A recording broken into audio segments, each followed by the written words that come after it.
So Fujita finally figures out who he himself is, right, in this episode, and I'm so sorry that I'm doing this on a Wednesday when I could not do it Saturday. That sucks. I wish I could have done it Sunday. It wouldn't have been as good of a as a review because I was pretty damn tired after that wedding. It's a long night, so I gotta say, this show's writing is really good right now. And, the way it writes, Fujita's character is very, very, very good.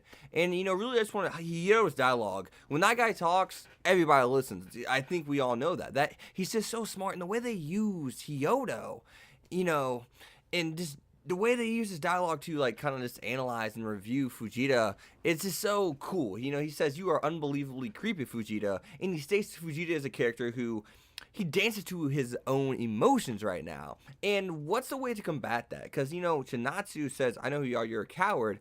But does she understand how he dances? No. Why is that? Because he dances to his emotions. You could be feeling sad. You could be feeling depressed, angry, whatever it may, be, confused, whatever it is. You can feel so many different emotions to where it's almost, impossible to dance to that. It's, it could blend. That's the big part there. It could freaking blend. And if emotions are blending, how are you supposed to dance to the way they're feeling?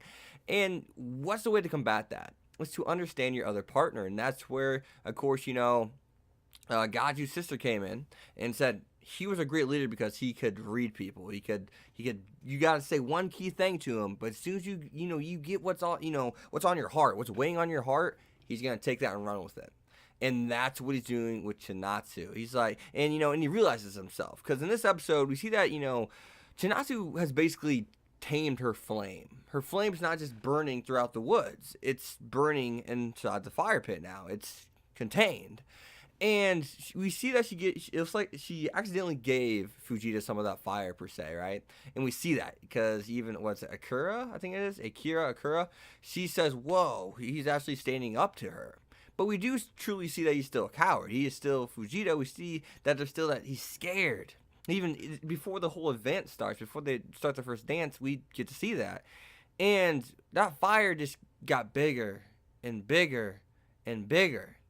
And it allowed Fujita to get the courage to not be afraid of himself. And that's essentially the overall, overarching message of this episode. He says, "Hey, I won't tell my parents. Your guys' parents know. Besides freaking Akira's, but besides freaking Akira's partners, family who just got invited by her dad." But we see that gets handed to Vegeta, and it starts just getting bigger and bigger, and pretty soon that flame got as big as Chinatsu, and that flame overwhelmed her. It kind of just like shrouded her and said, "Hey, I'm going to see what kind of flame you are. I'm going to see how you burn, and I'm going to burn the same way." And I love how they did that. That was really cool, really special, and it doesn't happen a lot in anime. It doesn't happen a lot in manga. It doesn't happen a lot in writing in general. And we know in sports that, debating is something that will be, or arguing maybe something that's, inevitable. But it's usually, constructive arguments are the best way to go. And it seems as if Chinatsu and, Fujita just kind of, it wasn't constructive. They were just pissed. And basically what Marissa and Hyodo caught on to, was, hey, we're going to let them burn each other out. Let them fight on this vacation trip. Just burn the hell out of each other. Like I said, back to the fire. Burn with each other for as long as you can. Burn down as much as the woods for as long as you can until you can't burn no more. Because I tell you what, you can burn all the way to the left, all the way to the right, all the way to the north, all the way to the south. But eventually you're going to run into a river. You're going to run into some body of water to where you can't burn anymore. And that's what they did with these two characters. They burnt themselves out, essentially.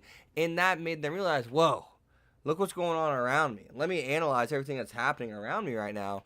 And that's why they're able to understand each other now. Because they don't have to try to look through their own flames. And I just love how that is done here. Absolutely amazing. It's incredible. It's something special. And, not in these states, they're not even arguing anymore, really. They're really just debating. Yes, I guess the argument and debate, they could be the same thing. But a debate is usually something it's constructive. And it's tamed, and their arguments are tamed. They're not just belittling one another, right? So I really like that because we, throughout the whole episode, we do see that Chinatsu's tamed her flame a little bit, and then we see that she's being overwhelmed by Tatara's flame or Fujita's flame, as I like to call him Fujita. What do you guys like? Tatara or Fujita? I like Fujita. That name's cool. But Tatara's kind of like, I think a tater tot. I don't know why. But I mean, we even see some of that flame. That monologue Fujita goes on saying, "Yep, that's definitely Tanatsi's family. Look at those massive foreheads." I was like, dang, Fujita, chill with the burns there. Because this kid is so nice, it's kind of like, whoa, easy, buddy. But other than that, guys, I'm so excited to see where the show is going. I'm so excited. I need to hop back on Magus Bride. 2 episodes behind, I think. Actually, no, on one. Wait, no. I don't really know. But I'm so excited to see what's going to happen with this show. And what do you guys think? What do you guys think about my review? Are you happy I made this review? Because I probably cleared up a lot of things. This is probably one of my best reviews I've done in terms of, like, reading into writing, I feel. Just the whole flame thing analogy, I guess I was kind of using. I don't know if I'd call it an analogy, but I don't know, metaphor, whatever you guys want to call it. But the whole flame example. But I'll see you guys next time. Glad to be back. I feel like I owe you guys more.